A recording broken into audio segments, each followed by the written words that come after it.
De hoy, muy interesante. Podemos hacer un paralelo con la época que estamos viviendo actualmente. Este Ayom Yom lo dijo, fue dicho, entiendo que por el Rebbe anterior, en la época de la guerra, de la Segunda Guerra Mundial. Trajo el Rebbe anterior un pasuk, un versículo del Devarim, que dice: presta atención y oye Israel. Este tiempo es la época de la redención a través de nuestro justo Mashiach.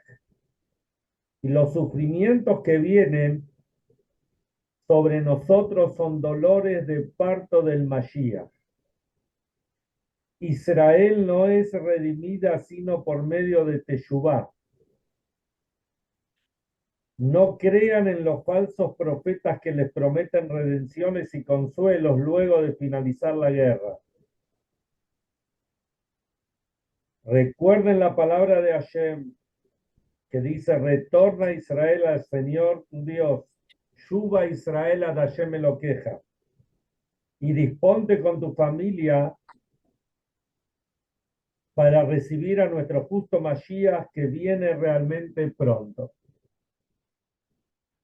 En otras palabras, incluso, ustedes saben, le van a preguntar a cualquier mujer que ha dado a luz, que ha dado a luz a la, digamos, a la usanza tradicional, no como hoy en día que no es una crítica, al contrario, ¿no? Es aprovechar lo que hay, ¿no? Pero hoy, digamos, usan en las chicas, las parturientas le ponen una inyección, una epidural, y con eso no sienten nada.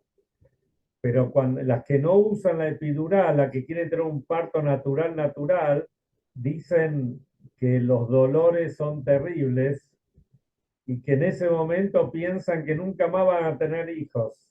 Pero bueno, después sale la criatura, la tienen, la ven el milagro de la vida, el regalo del cielo que recibieron y se olvidan. Y así es, así sucesivamente, esto es lo que sucede, que muchas veces en la vida hay situaciones muy dolorosas, en cierta forma como la que nos toca vivir ahora. Si bien uno por ahí no tiene parientes conocidos en forma directa. ¿Qué tal, Lili? Alfredo Lili.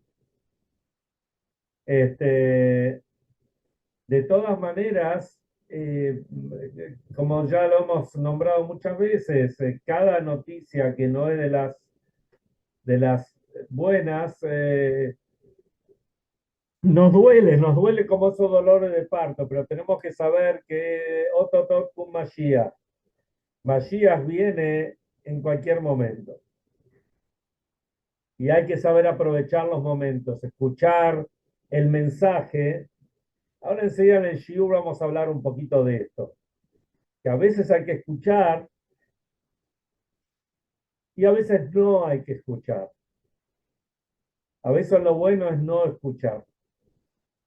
El rabino Yossi Jacobson, uno de los disertantes más famosos de Chabad a nivel mundial, él cuenta, dice que el padre solía contar muchas historias de cuando él era niño, y entre las historias el padre fue un gran periodista.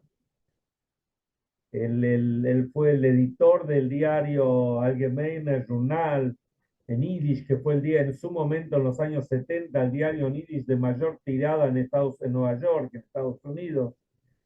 Y un Hasid de Chabad, muy cercano al Rebbe. El Rebbe le encomendó muchas misiones a lo largo y ancho del mundo. Una persona, ¿qué tal, Marcelo? Una persona con muchas relaciones, muy bien relacionado, muchos contactos. Cuando él era chico, él estuvo en el campo de refugiados en Pocking. Pocking es en Alemania. Muchísimos judíos cuando estuvieron un tiempo ahí en Pocking, hasta que pudieron ir a algún lado del mundo, a Estados Unidos, muchos vinieron acá a Argentina o a Israel. Y él cuenta que cuando estaba ahí en Poking tenía un moré. El moré se llamaba Israel Nebler, Israel Levin, que le decían Israel Nebler. ¿Por qué le decían Nebler?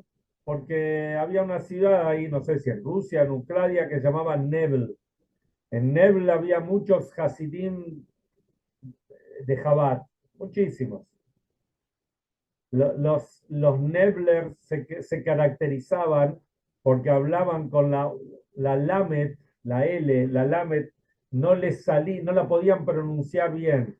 Entonces decían Wamet, decían, qué sé yo, por ejemplo, decían qué sé yo, República, qué sé yo, no sé. Cualquier palabra decían la Wamet. No importa, es una nota de color. Y cuentan que este Israel Nebler, que era el moré de los chicos ahí en Poking, cuenta que él les decía, era un moré muy, muy inteligente, ¿se acuerda? Y él le decía que él puede cometer, así contaba, él es capaz de cometer todos los pecados habidos y por haber. Ah, entonces uno va a pensar, cuando, después de los 120 años va a llegar al otro mundo y lo van a mandar directamente al qué sé yo, al alba, lo van a mandar a los peores castigos. Entonces dice, yo no me hago problema por eso, porque tengo todos los argumentos para convencer a todos los Malajei Asharet, a todos los ángeles, tengo todos los argumentos para convencerlos que los pecados que hice no fueron tan pecados, que no tuve la culpa, no tengo problema. Y seguro que los voy a convencer tan bien a los ángeles que me van a mandar directo a un lugar preferencial en el Gan Eden. Pero tengo un solo problema. ¿Qué pasa si Hashem me manda para juzgar un ángel sordo, un Malach Hashem sordo? Ahí estoy en el horno, tal cual. Ese era un maíz que contaba. Después contaba que una vez estaba en hebreo se dice el Tzipor Azamir. Tzipor Azamir es el ruiseñor. Pues cuentan que el ruiseñor estaba ahí en el bosque, estaban ahí en el campo, y él cantaba, daba sus conciertos, y realmente alegraba y emocionaba a todos los pájaros y a todos los animales ahí del bosque o del campo. Hasta que todos los domingos daba el concierto, y todos los animales se preparaban para esto. Hasta que un día vino el león, o vino un león hambriento, y cuando todos estaban teniendo placer del canto del ruiseñor, agarró y con la boca grande le cazó la cabeza y se lo comió. Entonces todos se preguntaron, todos les agarró un miedo bárbaro, ¿qué pasa con este león? ¿Acaso estamos todos disfrutando? ¿Él acaso no está disfrutando? El problema era que era un león sordo, y como era sordo no disfrutaba, tenía hambre, lo vio al pájaro, se lo comió. Vamos a ver un poquito, vamos a analizar, a seguir analizando la parsha de la semana. Y en realidad este shiur viene a continuación del shiur de ayer. Si no lo escucharon, el que no lo escuchó, escúchelo porque es muy interesante el tema que tratamos. Ayer tratamos sobre Jacob, que cuando ya estaba próximo a devolver su alma al Creador, como contamos, lo llamó a Yosef y le pidió que no lo entierre en Egipto, porque iban a hacer como explicamos ayer, solamente los egipcios iban a hacer una idolatría de él, porque Jacob cortó los años de hambruna Los años de hambruna fueron dos solamente. Cuando vino Jacob, él bendijo al faraón y se cortaron los años de hambruna. Entonces, si se va a morir y lo van a enterrar ahí, va a ser una idolatría. Entonces cuenta que cuando Jacob devuelve su alma al Creador, o sea, cuando fallece, eh, todo Yosef, con toda la familia, o sea, por supuesto le pidió permiso al faraón, el faraón le dio permiso y todo un séquito del faraón, o sea, había toda una comitiva muy grande en la levaya, digamos, en el acompañamiento al entierro, a la sepultura de Jacob, para ser enterrado en la Meharata Machpelah en Hebrón. Y como dice que era una Evel Kabet Meod, así dice la Torah, era un, un acompañamiento muy pesado, mucha gente estaba yendo. Hasta ahí está todo bien. Vamos a ver lo que dice el Talmud. El Talmud en el Tratado de Yomá y también en Pirke de Rabbi Eliezer, el Midrash, cuenta que venía todo bárbaro. Ahí cuenta el Talmud cómo fue el momento del entierro de Jacob. Venía todo bárbaro.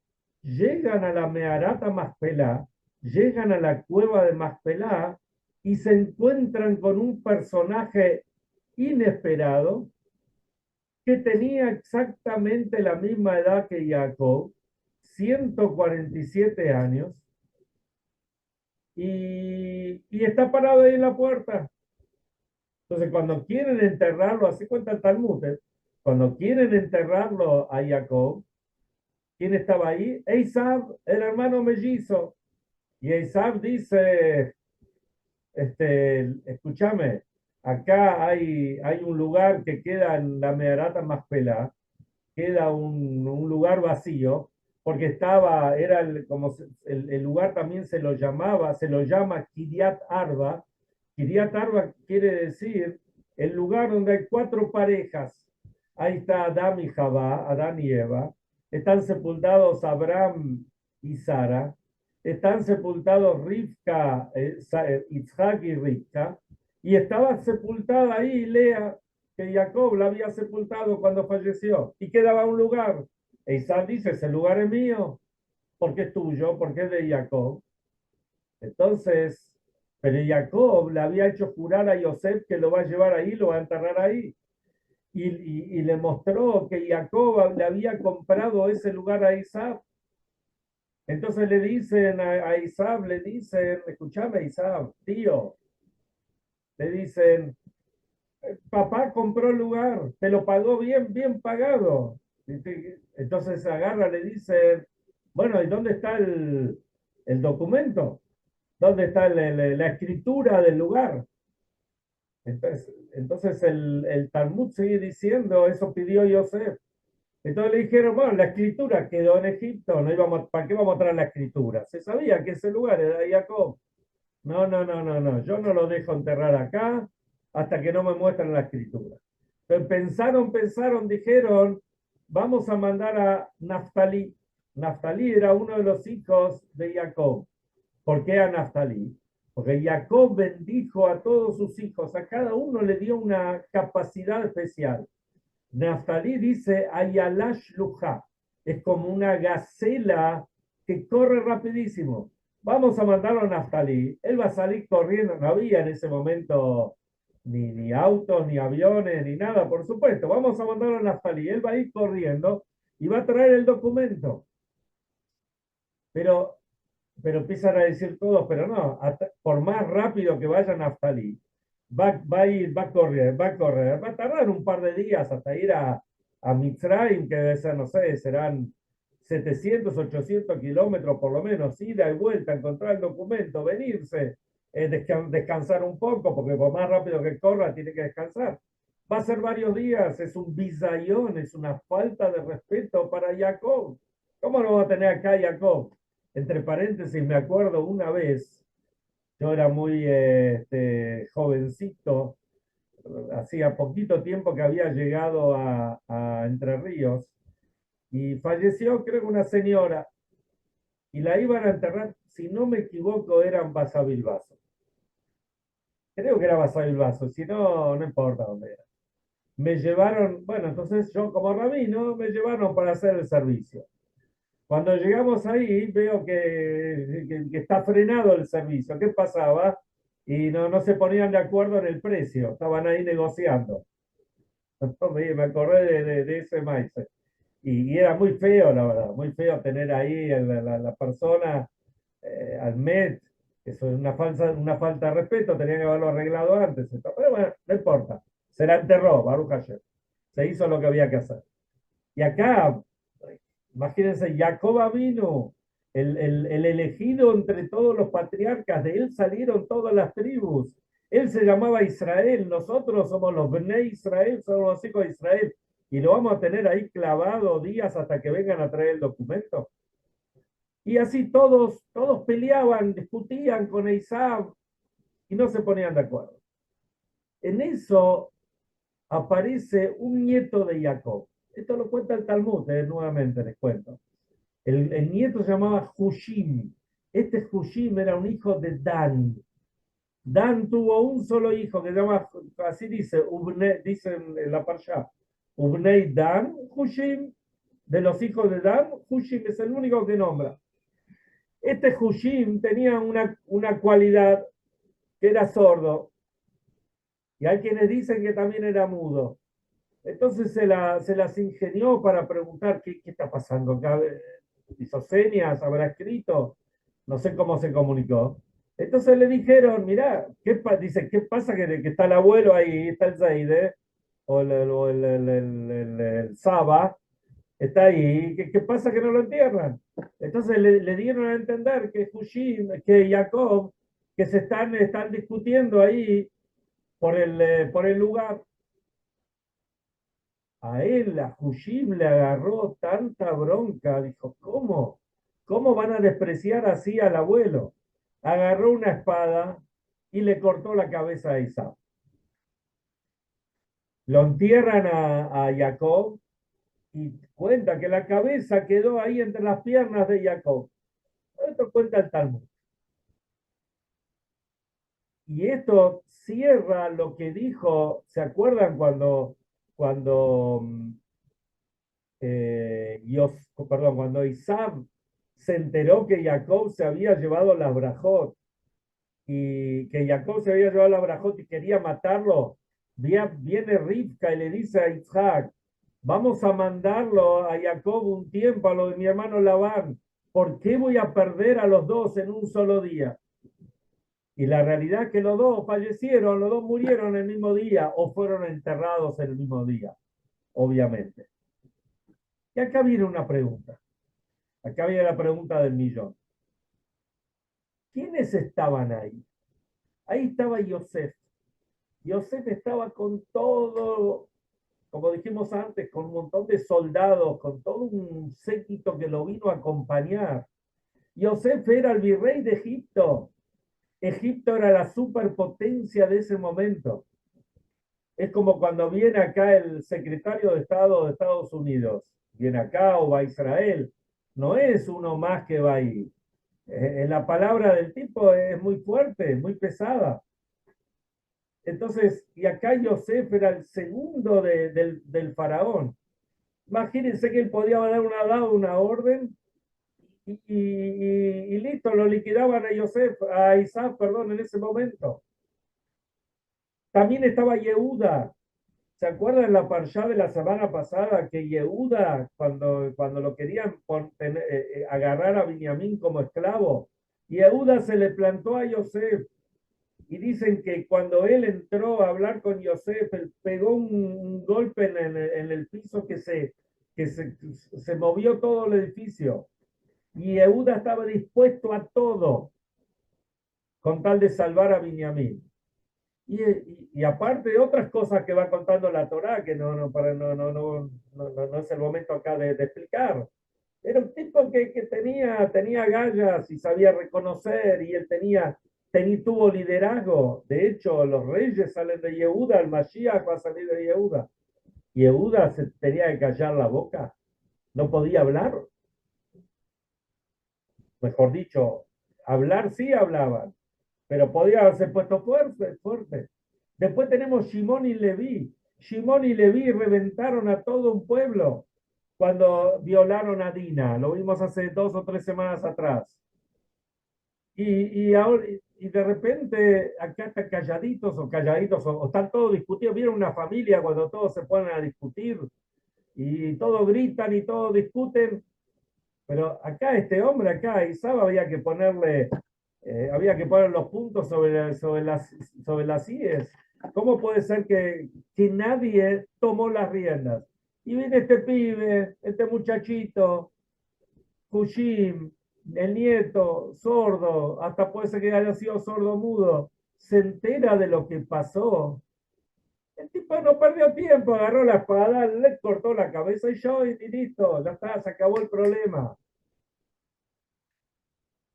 Había un Rosh Yeshiva que se llamaba Rabbi Chaim Shmulevich, Rosh Yeshiva de Yeshivat Mir, y él hace esta pregunta, y él contesta, dice, justamente la respuesta es que él era sordo.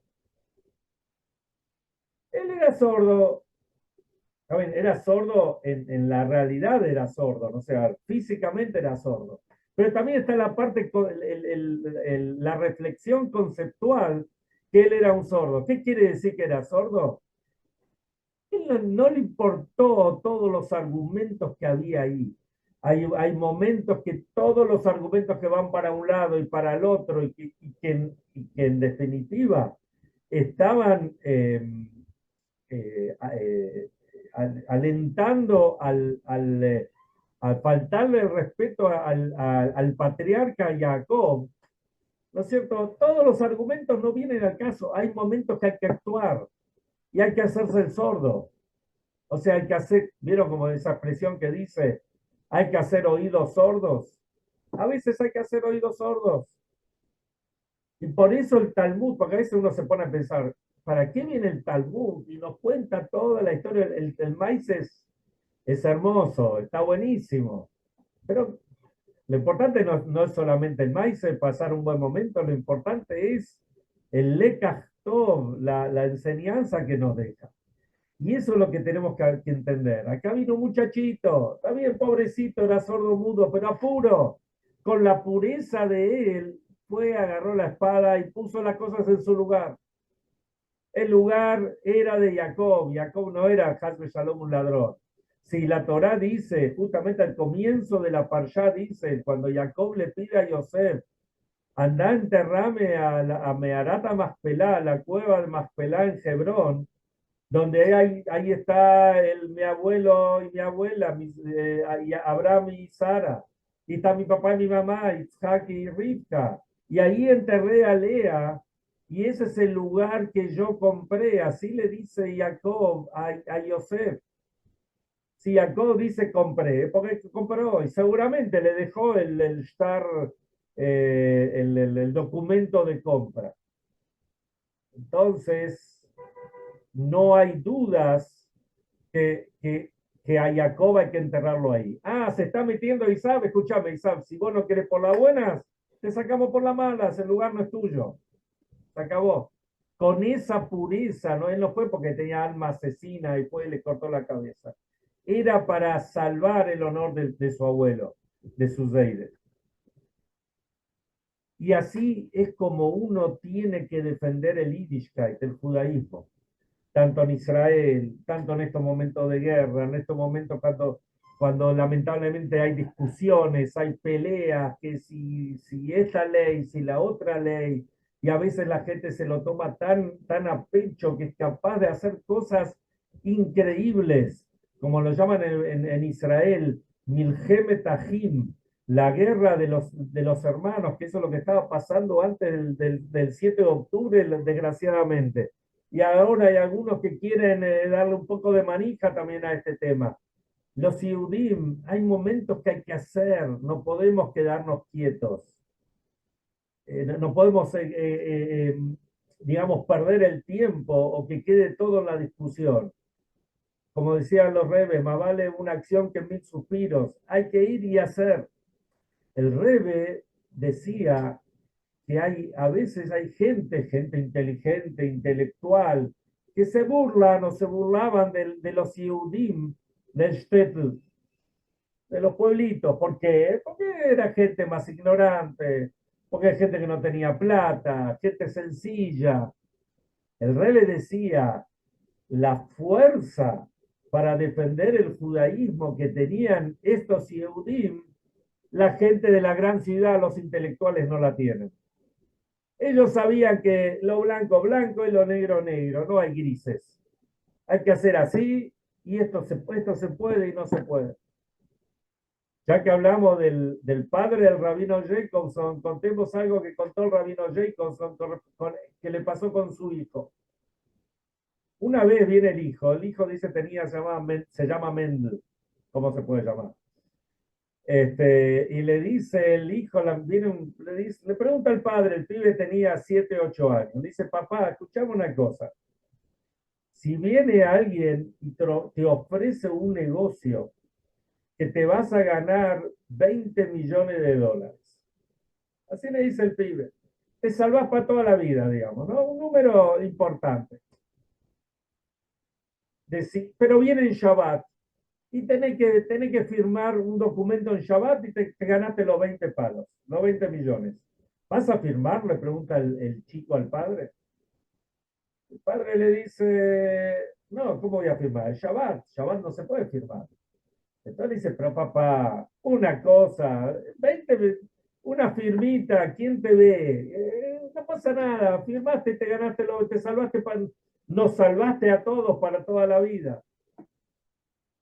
Entonces, el pibe le insistía y el padre le decía que no, que seguro que no. Dale, el pibe le decía, mira si no. Entonces el padre le dijo, mira, te voy a dar un ejemplo. ¿Qué pasa si viene una persona y me dice, ¿sabes qué? Te compro a Mendel, a él mismo, te compro por 5.000 millones de dólares. Entonces, y con esos 5.000 millones de dólares, vos, Mendel, vas a tener una vida de lujo. La vas a pasar bien, no te va a faltar absolutamente nada, porque este tipo es un hiper multimillonario. Y nosotros también vamos a estar bien, porque imagínate la plata que nos va a dar. ¿A vos te parece que yo voy a acceder, voy a agarrar esos 5.000 millones y te voy a entregar a vos?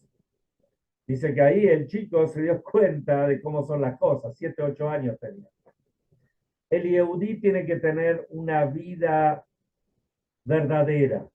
Y verdadera es que lo que se puede, como decían los Hasidim también, ¿no? Los Hasidim de antaño eran muy bravos decían, lo que no se puede, no se puede. Está, no se puede. Y lo que se puede, no lo necesitamos. Ya eran del otro extremo. Pero como sea, el Yehudí tiene que saber que lo que corresponde hay que hacer, como dice este pibe Hushim. Baruch Hashem, los que estamos acá por lo menos, gracias a Dios, no somos sordos, no somos mudos, pero a veces hay que saber callar y a veces hay que saber cerrar los oídos en aras de hacer lo que tenemos que hacer.